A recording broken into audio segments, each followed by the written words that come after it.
first of all,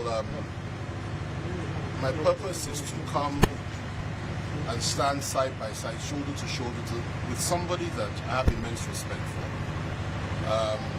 He has shown the world, and most of all, he's shown the Yoruba people that we are not cowards. We're not people that can be pushed around. We're not people that can be killed, pillaged, and raped. And those that perpetrate these crimes feel at ease in our land. So I've come to express my appreciation and solidarity with somebody that I believe has done the right thing without violating any laws in this country. But that's very, very important. I don't believe he's done that.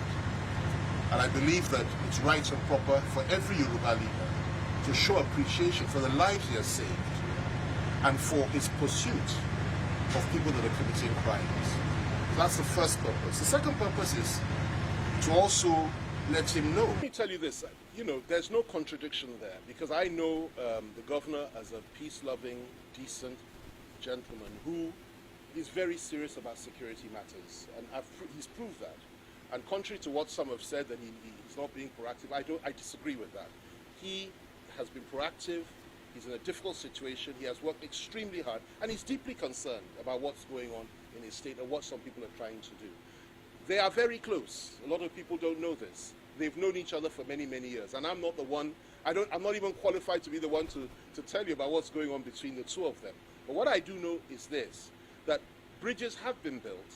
There is an understanding, and they have no choice but to collaborate and to work together. And I'm sure they're delighted to. I can tell you that, Sunday is delighted to do that, because we've spoken, and he will do everything within the law.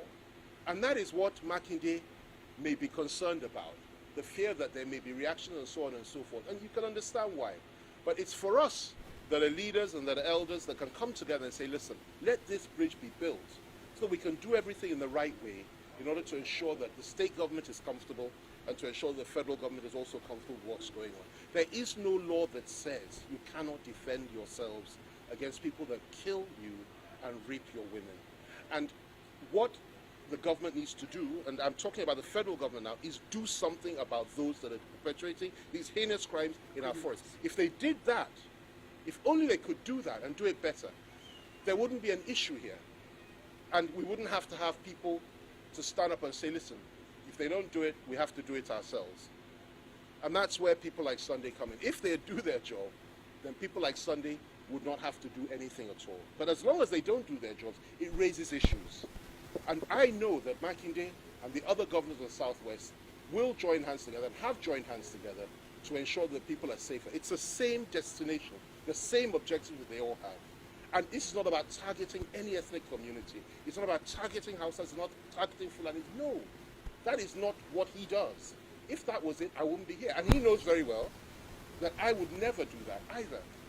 We believe there should be peace, unity, and progress, but there must be justice, there must be equity, and there must be the right to defend ourselves from people that seek to kill us and rape our women. The governor of Bauchi State, Bala Mohammed, good friend of mine, we were in a cell together.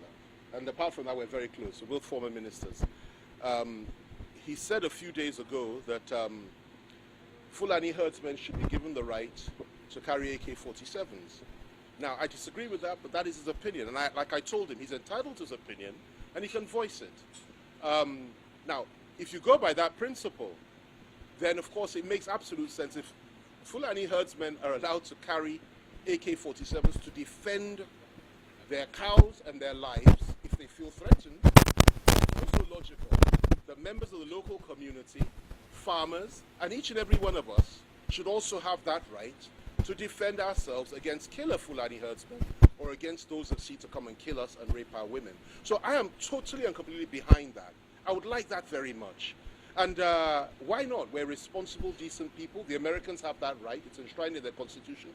Perhaps if we had had that long ago, that we could carry arms, perhaps you won't have the kind of atrocities that are being committed throughout the country, indeed. And not just throughout the South, I must say. Even in the North itself, I must tell you, it is unbelievable what is going on there in terms of these killers killing members of the local population. So perhaps that's one way to solve the problem. But the best way is for the government itself to rise up and do something about it. That's what we're paying them for. That's what they're there to do. Let's hope they do it so we don't have to do it ourselves. So this is what I want in our land is peace. That's it. We don't want Fulani killer man to come and kill our people. We want our people to free. You understand? So my uncle's already said everything. I don't have anything to say anymore. Okay.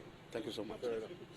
What do you say? Your message to the people generally. My message to my people in the Yoruba land, not everywhere, only Yoruba.